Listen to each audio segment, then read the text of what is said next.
Blog Talk Radio.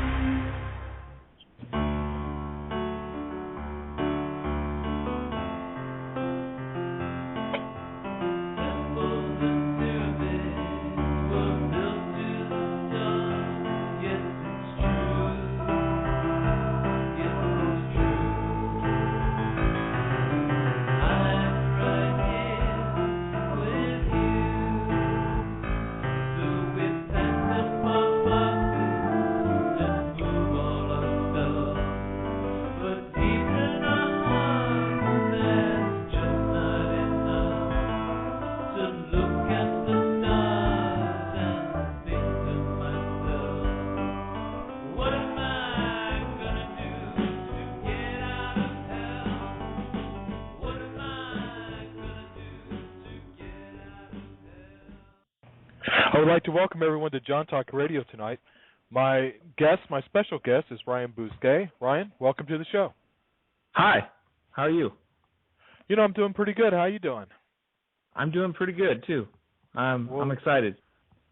Well, I appreciate you joining the show tonight, and I think that your music is very good, and you explore a lot of things that I'm interested in, and how you get to where you are musically. So we got a lot to talk about. But first of all, just thanks. I appreciate it. I love talking music with people, and I love it when people try to break down a little bit of the barriers of music, and I see that with your music, Ryan. So thank you. Well, you're welcome. So I think one of the main things we'd like to do tonight is just introduce you and your music to my audience and to our audience and to the people that listen to the show. And right. I think it's one of the cool things about what's happened in the last, I don't know, excuse me, probably 10 years with me. I've been doing this going on 6 years, but I know that the internet shows and the podcast, and they're kind of one of these underground things that kind of bring music to people in a situation or in a way that's not the normal way, not what you listen to on the radio. Yeah. So, and I think it's kind of awesome because there's no one that can actually control it. I mean, I'm not saying it's not going to happen right in the future, but at this point in time, it's one of those things where I can play the music I want to play. I can get people on. I just think it's awesome. I think it's kind of like cool. this. Yeah, in the 70s, things kind of broke out from the norm where they had the singles and you had the radio and you had the people that controlled what was played on the radio. But then you started getting album-oriented rock and roll. Yeah. And people started listening to longer records. They started listening album. to. Oh yeah, and it just kind of blew out the whole top 40 type thing. So Ryan, explain your music and your influences to the audience and how you've gotten to where you are today with your music. I've been writing since I was about 13 years old. I've been really influenced by 60s and 50s rock and roll for the most part. I just love it, and I love trying to emulate the sounds that I hear and do similar things that I'm influenced by. Things like the Beach Boys' Smile, the Beatles, everything the Beatles did, a lot of other groups like the Millennium, and I try to do similar sounding things, but at the same time apply my own new inventiveness and try to do things that I think are new. But at the same time, still try to hone in that old sound, the 60s sound that I really, really love. Well, what was it, Ryan, about that intrigued you and drew you in? It was more so there's a sort of artistic creative side to the 60s and 50s music. The 50s had novelty music, and it was sort of like a time in music where people were more open to doing anything that they wanted to. They were more prone to taking creative roads that and when I say creative roads, I know that's pretty general, but do things that musically that were everyone was trying to top each other out, Brian Wilson heard Strawberry Fields on the radio, and then he was like, I got to make something that's equal to or better than that, you know. And everyone's trying to top each other out with little songs, and then, you know, things like Good Vibrations came out, and, you know, everyone's just like, whoa, who's doing that, you know, that kind of thing. And I'm still trying to do that kind of stuff. Well, that's interesting because there's always that with the Beach Boys. I'm sure you're aware of it, but there was that safe road, you know, that road that you could go to. Actually, there was already a path that was already gone by. People knew how to get there, and they could make money that way. And that's what Mike Love and the guys were you know, interested in. And then Brian was going into places that were absolutely challenged all of that. And if you talked about you know, being interested in Smile or some of the work that Brian was doing, then that's kind of an interesting question right there, because as a musician, you know, you could go different paths in your career, and you could say okay, you know, and I've interviewed, Ryan, people from well, you know, that actually I've interviewed bands that have had #1 records. I've interviewed some of the older groups that are just amazing. I mean, for the Lemon Pipers, that whole story about how, you know, they were a long-haired hippie rock band, that they were taken into the bubblegum thing and said, we can make you rich, and here it is. And actually, Ivan Brown's guy interviewed, they didn't like they were Ivan and the Sabres, and they were a band, Ryan, that would play 30-40-minute songs. They were in bars, people loved them.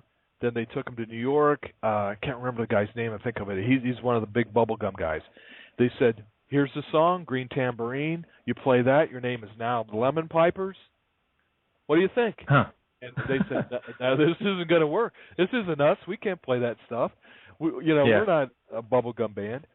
But they did it, and now people are talking about them today because of that song. But I just wanted your opinion on that. I mean, when you're writing music and you're starting off, I know that, you know, I asked the question of what defines success for a musician. Do you think of that? Do you think it might be easier to go down this path or that path? How do you do that? How does it go in your head? For me, I'm not all about, you know, making money. It's more of a self-endeavor thing. It's more all in my head. I know it's a very imaginary sort of process, but I hear something and I said, I can do that. I want to try to make that, and I'll make maybe 10 versions of it, you know. But it's more of a challenge just to physically work it out. That's what it is for me. I don't see myself making lots of money or going down the road of you know, Paul McCartney right now. I just love the process of writing and recording, and I'm enthusiastic about it. And I try to do my best of sharing what I make with other people. Well, I think that's really cool and very interesting, because when we talked about Brian Wilson, he wasn't interested in money at all. No. He could care less. He was just interested in topping his own music. Yeah, and making the next big thing, you know. Right, and he said, you know, he wanted to make that song. He wanted to do that. That's what he wanted to do. You know, I heard an interview with Lou Reed not too long ago before he passed, and, you know, a lot of people were saying he was a terrible guy to interview because he just wasn't interested in talking about himself. But when he was talking to Charlie Rose, and Charlie Rose seemed to be able to get in his head a little bit, and he said, well, what do you do it for? And he goes, well, I'm just trying to write the best line I can. That's all I'm doing. I'm competing with myself.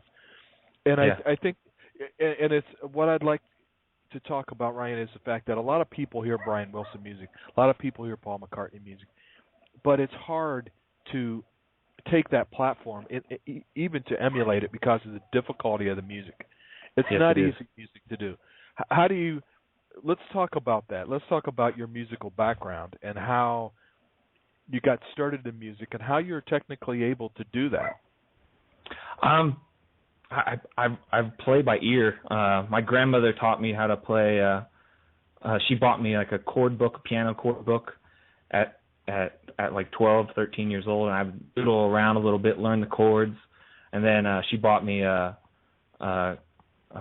guitar chord book as well, and I just learned chords, and that's basically the very beginnings of it. And then I could never play other people's songs. I could never figure it out how these other songs, were made. So I just make songs up, and it got to the point where I could read other people's songs and play other people's songs.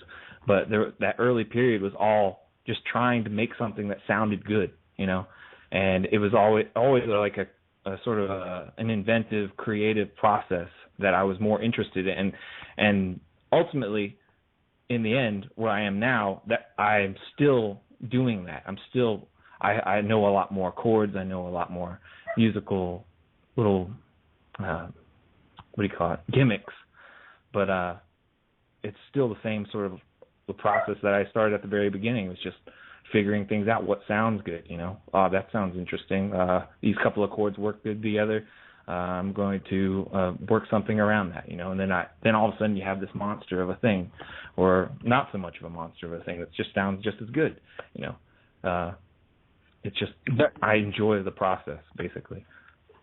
Ryan, do you bounce the music off other people, or is it, basically you're your own critic? Yeah, I'm my own critic. I'm doing everything myself. I play the piano, I play the guitar, I play the bass. I'm doing the backing vocal. I'm doing everything myself. It's just the way I've worked. I work better by myself. Now, have you worked in bands before? Yes, I have. I was in a band called the Orchid Pool and as well as a band called Bell House when I lived in Athens, Georgia, around 2005. We played a great many shows there. We played at the 40 Watt. We played many, many places. And I was a drummer and as well as a bass player. I was a multi-instrumentalist guy. They'd be like, well, we don't want drums on this song. Can you play bass on this? That kind of thing. So how did you do you like playing with a band? I mean, do you still like to do that? Oh yeah. I love playing with a band. The thing is, I'm the leader though. I couldn't be in a band that I'm a follower. It was difficult for me to be, the drummer. When I had so many musical ideas, input. The band I was in two writers. Two guys. A female and a male that both wrote their own material, and I was just kind of like playing in. I was always wanted more input, and when it came to like something, when I played an instrument, it was always like, oh, I can do this little thing, I was adding my own little things to the music the best I could. Yeah, I think about Paul McCartney and his first solo album, and I think about that, how he played all the instruments and did everything exactly the way he wanted to do it. Because up to that point, he had to, well, I guess, Ryan, it wouldn't be a bad thing, but you have to collaborate with some of the greatest musicians that ever breathed air. So, and you look at that fact. I always love looking at the first albums of Paul and John and George and Ringo. Yeah. And a lot of people don't even take into effect Ringo's first solo album. But it was... I love it.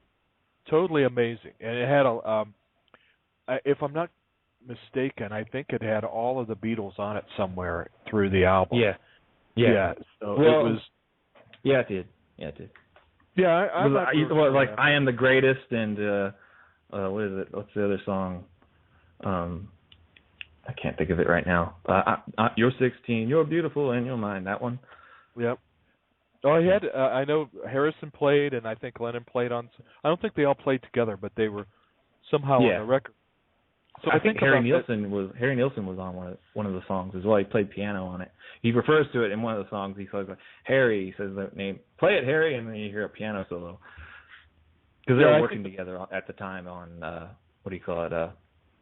the Nilsson album, Nilsson Schmielsen or Son of Schmielsen or whatever it was at the time. Yeah, that's some amazing stuff there too. But as you talk about playing with bands and sharing with other people, I think it's really important for musicians to do both, because as an individual artist, I mean, you can go as far as you want to, and you can also take it where the direction you want to, because there's no one else there to say that. Now, when you're putting your music together, you know, I'm just interested in the fact that I know that you say, okay, this is good, maybe this could be better. Are there people that you take it to and say, hey, listen to it, tell me what you think? Yeah, I have a few friends that I'll always like send the link to, and they're like, they're like, I don't really like that so much, or there's a few people. How do you take that? I mean, some people are really good at that. That what they call the constructive criticism. I've been doing it so long that it doesn't faze me. Like someone might say something negative, but I'm still going to do it the next day. I'm still going to go up to the recording unit that I have and plug something in and do something that I've been working on. It's not going to discourage me one bit because I've been doing it for so long. Well, that's good. I'm not that good at that part. Yeah, a lot of people are. Yeah, they'll say. Sometimes hey, it bothers me a little bit. Sorry. Yeah, and I don't really think that's a bad thing. No. Folks will say, hey, can you take some? The drumming's weird on this. What's the deal with the drumming? Yeah, and that's also a really cool point, because if you think about, Ryan, if you go back and you're talking about the 60s, when people were creating music that, and we could talk about the Beach Boys because I could talk about them forever, but when talk about Brian Wilson sitting down and starting to do things that he was hearing in his head, he'll say in the interviews he was hearing voices. He was hearing things that, he wasn't sure where they were coming from.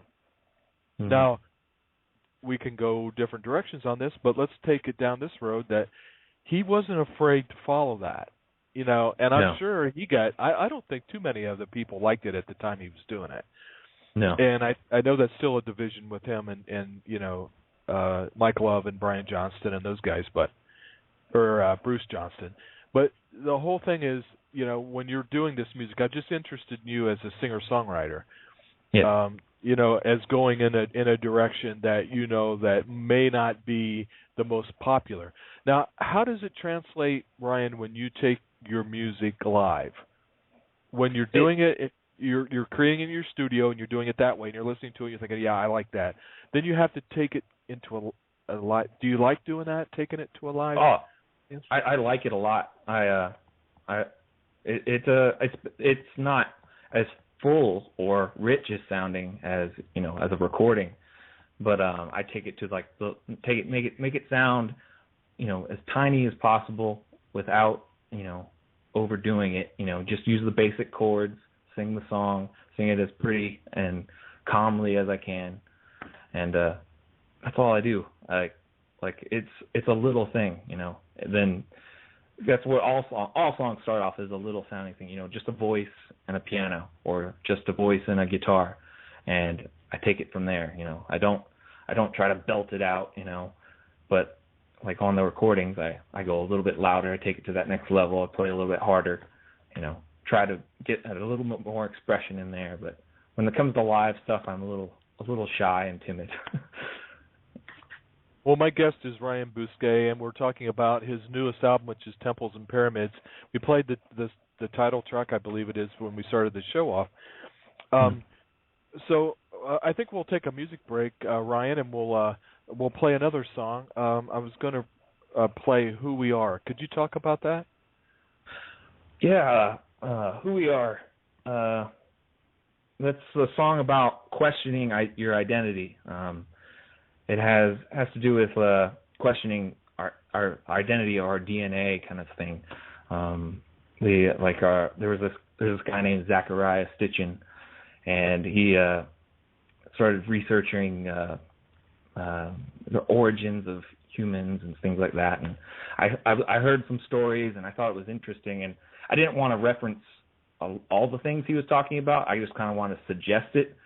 And at the same time, I wanted it has sort of like a heavenly feel, like a chorus or a gospel-y feel to it. So I was trying to express, that it was from the beyond, but at the same time, not delve into too deeply of the ideas that I was getting, because they were a bit crazy.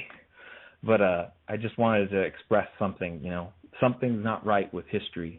So history could be skewed, that kind of thing. That's all I wanted to express. But Let's play. Yeah, let's play this, Ryan, and then when we come back, we're going to talk about how that you take the thoughts and the ideas and the creativity that you have in your head and work that in. And you're a multi-instrumentalist, so how do you work it, and what do you do that? So we'll be right back.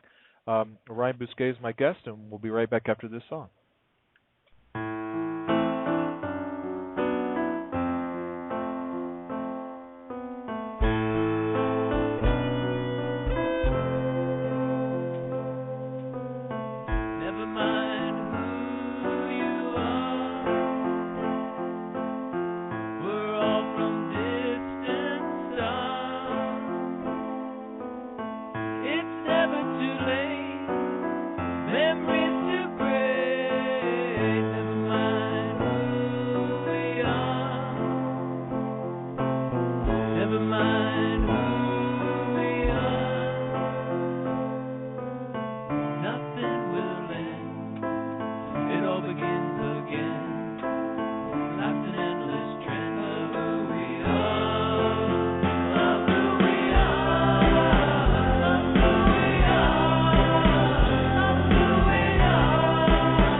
I want to welcome everyone back to John Talk Radio tonight, and my special guest is Ryan Bousquet, and we're talking about his music. Now, where can people find your music, Ryan? They can find it on Bandcamp. I have a website called eschninerforest.org, and you can find it on there. It's a link called Music or Albums, and it takes you right to the Bandcamp site. Now, we were talking a little bit before the music break about, okay, you've got this thought in your mind, you've got this idea, how do you get that recorded? What instruments did you use on that particular song on Who We Are? What were you using? I know I hear a keyboard, but was there a mellotron involved in that? There's an organ, and it's all electronic instruments. It's all nothing is old. It's all new stuff. But it's Korg electronic synthesizers, similar, like two or three different organs, just to give a little bit of variance. But there's no mellotron. I wish. Well, that's I think one of the coolest things is like trying to get. I think I could say it's easier today with the electronics, but it might be a little bit easier than it was in the '60s, where people had to, whatever instruments were available. I mean, I'm a big Moody Blues fan, and when I, get into what they were going through this same thing in their head. It's like, my gosh, we got all this really cool stuff going on. How do we actually do it? Yeah. You know what I mean? It's like it's. I read something. I read something the other day that Nights in White Satin was recorded in like 68, 69, and then it didn't get popular until like 71. That was really weird. Well, that was true. Well, it is weird because a lot of times we haven't talked about the music industry yet, but I think we definitely need to because they're when I talk to people, no matter what kind of musical genre they're in, I think it's always interesting. And I've also talked to people from the music industry. It's a business, and they're out to make money, and they're not going to. They're not. I mean, I always think, Ryan, what would happen if well, the Beatles were shut down 4 or 5 times for a record deal before they got one. And people are sometimes afraid to take that risk. And I think that's what it was with the Moody Blues. They just weren't sure, where in the crap does this fit? You know what I mean? It's like, okay, we'll put this over here, and then music gets out. It's like the Zombies. They're so good. That album, it was an Oracle and Odyssey. That album, that's one of the best albums ever recorded, in my opinion. Yeah, I agree. And that was totally pushed to the side. Nobody wanted to hear it.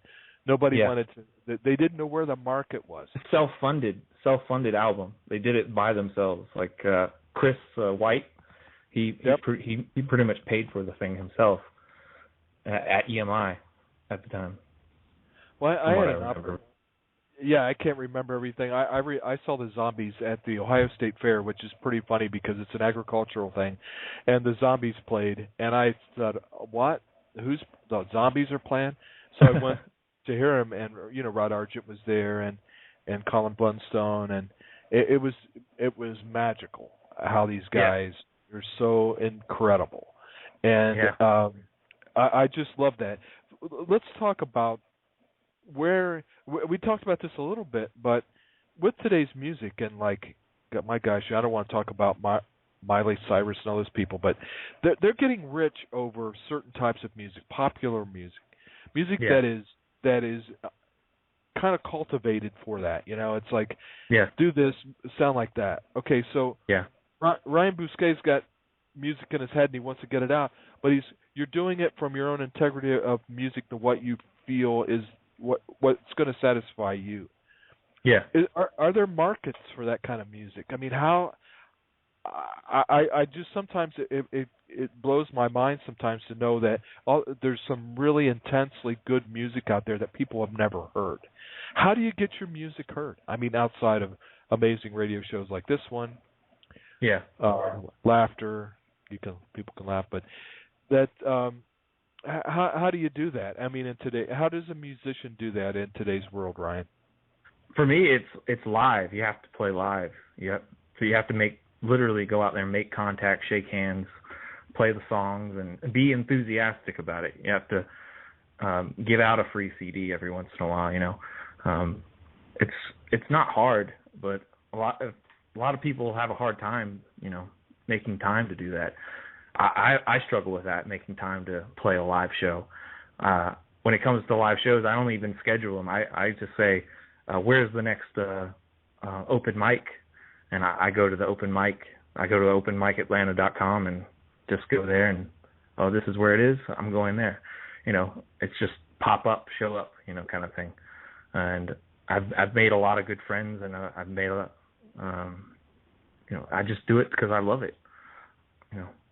That's basically it. I just want people to hear it, and sometimes I'll make like five, 6 CDs, and I'll give them all out, for free because I just want people to hear what I'm doing, It's like the Daniel Johnston, here's a CD, here's a tape, I made this, that kind of thing. It's very simple process, but that's how that's my method personally. I'm not going to be playing stadiums or anytime soon, so. Well, A, you never know, but B, it's interesting about Daniel Johnston, and a lot of people I've never heard of him, and there's just so much music out there. It's like Rocky Erickson and that kind of thing there, that the creative power of music is no stronger than with those guys. Guided by voices, Robert Pollard, and it's amazing to me how there are a lot of people that I talk to have never heard of them. And but there are streams and and avenues where this music is accepted. I just wondered how, you're going to try to get there, how to get to that point. And also, you made a really cool point about music, and a lot of musicians, Ryan, that I talk to, there's a kind of a line right down the middle about, giving their music away for free. Yeah. I've talked to a lot of bands that have done that. There's a lot of musicians that are really against that. Yeah. I'm like a carpenter. I have a skill. I should get paid for my, if I'm going to build something, I should get paid for it. I can understand that. I also think that, it's like it's pretty competitive right now. I mean, somebody might listen to your music and they'll listen 10 or 15 seconds, and if it doesn't catch their interest, they're on to a sea of millions of artists that are out there. Yep. So how do you make your music stand out? What's your plan? I sit down at the piano. I sit down with a guitar. I come up with a couple little things, and I say, that's not so good. This is good, and I take it from there. It's just a little step-by-step process. Are you with the free music thing, or do you think that? I'm all about the free music thing. Like, I'm making it just for myself to enjoy it, but at the same time, I want other people to hear it. And if they got to pay $10, that's just one reason to not hear it. So I want to up the percentage as best as possible with with the free thing. Oh, it's free. Yeah, that's cool. I'll take two. Yeah, and it's like I think I'm right here. I might not be, but bands that started off that way. I think Dr. Dog might have started out like that with giving their stuff away. Now they probably they don't have to do that now. They're very popular and have a lot of followers. So I can understand that whole concept of, okay, I want people to hear it. If it's good, then they'll support me. Yeah. So yeah, that's kind of cool. So when you let's talk about putting together this latest album. Talk about the songwriting process, Ryan, and how you came up with the songs for this. And was this different from your other recordings? Yes, the album's a bit more fuller, more richer sounding. Compared to my previous album, which was called Spectacle Sunrise. Spectacle Sunrise was kind of always recorded in a hurry. I was in a position where I couldn't really record that much, but when I did, I had to do it really fast. So it was more like just some guitar, bass, and maybe a few other little instruments, drums, but nothing. I wouldn't do crazy overdubs like this album. This album has overdubs galore all over it, but I don't know if you know, but I was in the military for 4 years, and my last few months in the Navy, I had a lot more time to myself, and we're on a boat out to sea, and so I was like, well, if I got all this time to myself, I'm going to start writing music. So I go to the chapel on board ship, and I'd sit down in front of the piano, and I would just come up with stuff. And like Temples and Pyramids, I came up with there. A good half of the album was written on a piano in a chapel, and then the other half was written when I got back home on shore leave. But yeah. Do you ever have a problem, Ryan, capturing that and making sure that you remember it? Because I talk to singer-songwriters, and they always talk about those mysterious songs that come into your head, and that they kind of evaporate before you can capture them and put them into a recording. Yeah, I would document everything, B minor, C minor, all the bass notes, and then from those bass notes I could figure out what I wrote with on my right hand. I documented a good majority of everything. And at the same time, I remember a lot. If the way my memory works is, if it's good, I remember it for some reason. I don't know why, but it always clicks. Oh, this works. For me, that's my process. Well, that's cool. Let's play another song. Okay. Why don't we play Radiant Flux? Would you like to talk about that? I was really influenced by the intro track on Smile on that song. What is it called? Our Prayer. I wanted something that was soft and at the same time very pretty, and it surprised me when I did it. It turned out to be kind of childlike with the little piano notes in the mid on these little slower sections. I was like, this turns out different, totally different from the way I was envisioning it. It was one of those things that turned out, 180 degrees. It was a surprise recording. Well, that's always cool. I've talked to people before, Ryan, that have said, they're putting a song together and they're doing it, and it's something just clicks. It's like, wow, Yep. that's good. That is good, and I like that because I think that you have to have that self-confidence. Yes, you do. Because other people will feed off of that. I believe. Yeah. Yeah. So let's play this. This is Radiant Flux. Ryan Bousquet is my guest, and we'll be right back, and we'll talk to Ryan some more about his music and his career and where he's going, and with his music. So stick around. We'll be right back.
I'm going to welcome you back to John Talk Radio. My guest is Ryan Bousquet, and we're really glad to have you on with us tonight, Ryan. Thank you. Talk about some of the things you're working on, maybe some of the projects or some of the things that you've got to work on for your future. I just continue writing stuff. I wrote two little things today that I'm working on. One almost complete song. It's like an acoustic sort of song. Has a little riff in the thing. I always try to add something that I've never done before to whatever I'm working on, like a little new chord or a new something, nuance of some kind. And I'm always working on something, like every day. I'm just love writing. I know that sounds crazy, but that's what I like. No, that's really cool. Yeah. Now, do you write, like, let's say a lot of bands that I know write Christmas songs. Is that something that you would do, or you would think I'm just going to kind of let the creative juices flow and see what happens, or would you sit down to construct a certain type of song? I've done that before. The other day, I challenged myself. I wanted something that was honky tonk. I was like, I want like a rockin' honky tonk sort of sound. So I sat at the piano for an hour or so, dabbled around. I find that interesting, that it'd be a challenge. So when you do that a lot, Ryan? Do you like challenge yourself musically and then try to maybe go a little farther than you've gone before?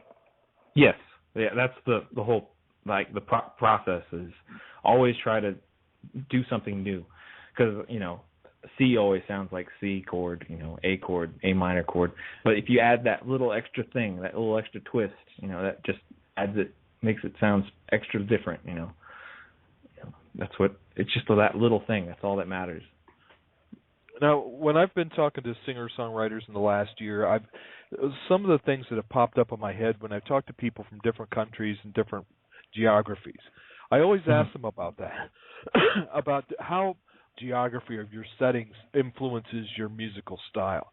Now, you being in the military and saying you've been, in different places, and especially maybe, in the open seas, does your songwriting change with that? I mean, if you're in one particular situation or one environment, how does that work? Because I've talked to musicians that they said that it has a lot to do with it. I mean, if they're in, I've talked to somebody a couple of weeks ago, a band that, were from the Seattle area, and that their sound is very much what you would think it would be like. How does that affect your songwriting?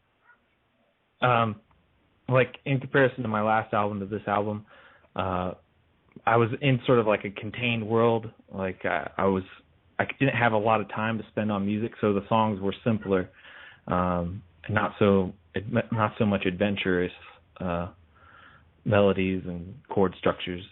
It was like a withdrawal. So but now I have a lot more time, so it's a lot more different sound. Do you feel like, I don't know if you've moved to different geographies, but where you are, do you think that attributes to your sound, your physical surroundings? Yes, it's comfortable. Well, that's good. I mean, have you felt that way if you've gone to different places? You feel as creative? Because I think I'm just really interested in that, because I've talked to people that have. I recently talked to a guy that was from Alaska, and he moved to Nashville to be a country star. And a lot of people do that. I mean, you have to have a lot of backing, but you get up and you say, okay, I'm going to leave. Now, my question to him was, Alaska's a whole lot different than Nashville.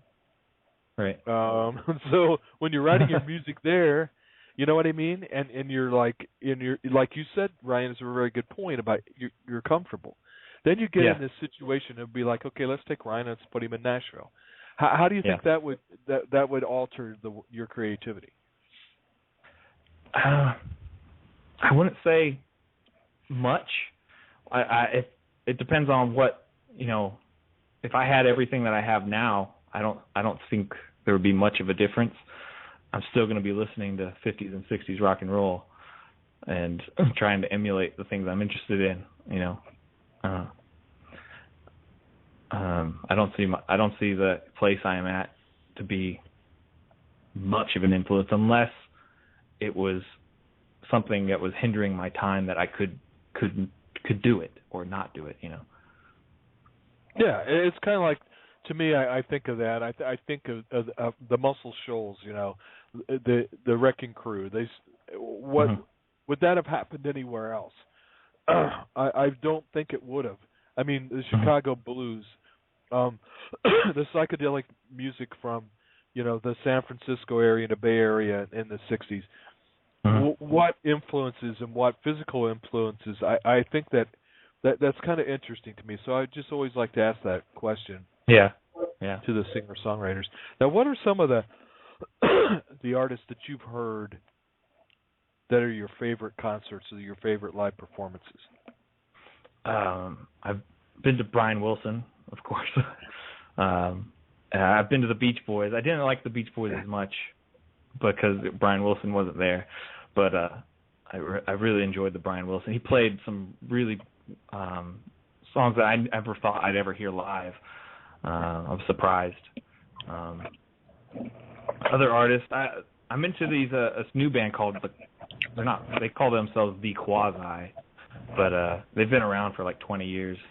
And this guy named Sam Coombs, he was in like Built to Spill, things like that. He's a good writer. Like he's doing sort of similar things that I'm doing with, chords and always trying to top himself out kind of thing.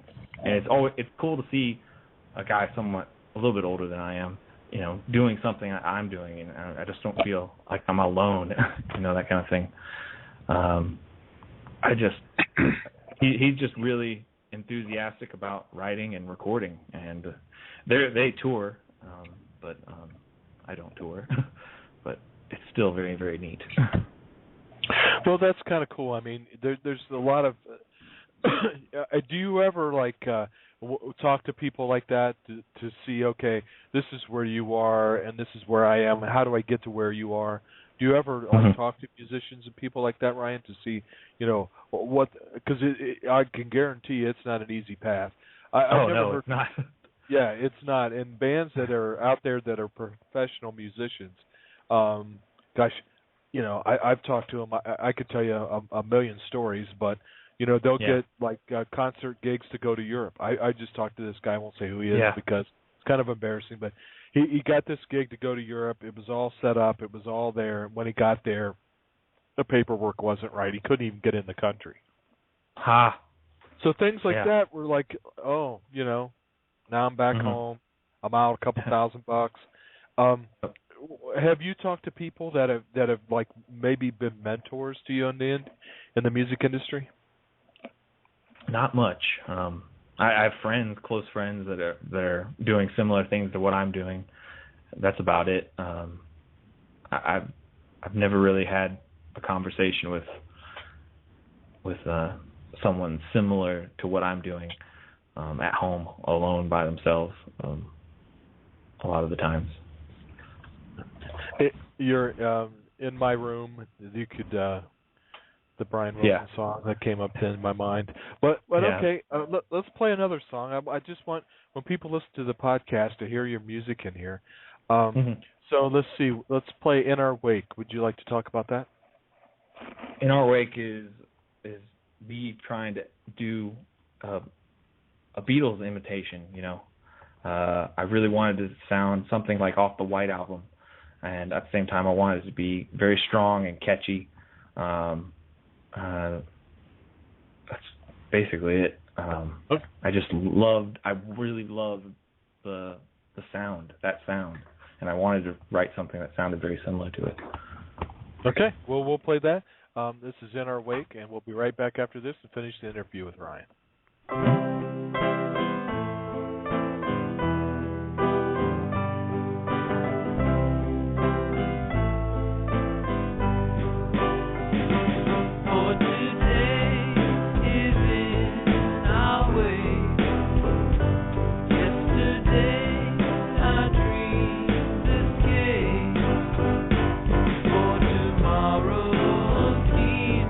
Like a cloudy stream for today.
Ryan, there we go. That was good. It's been great talking to you. I really wish the best for you. And Thank you. I think we should do this again and check back. All right. Is there anything you'd like to say in closing? I'd like to say thank you for anyone who's listening and has enjoyed the show. I thank you for letting me do this. I'd like to thank what's the group that I'm friends with that you did an interview with, the Striped Bananas. Yeah. And I have a couple of friends named the Orchid Pool, who I used to be in Athens with. Yeah. Well, thanks. That's cool. Thanks, Ryan. Have a great evening. Have a great holiday. Merry Christmas to you. Merry Christmas. Thank you. We'll definitely do this again. Thanks for listening to John Talk Radio tonight. Everybody have a great evening, great holiday season, and we'll talk to you later.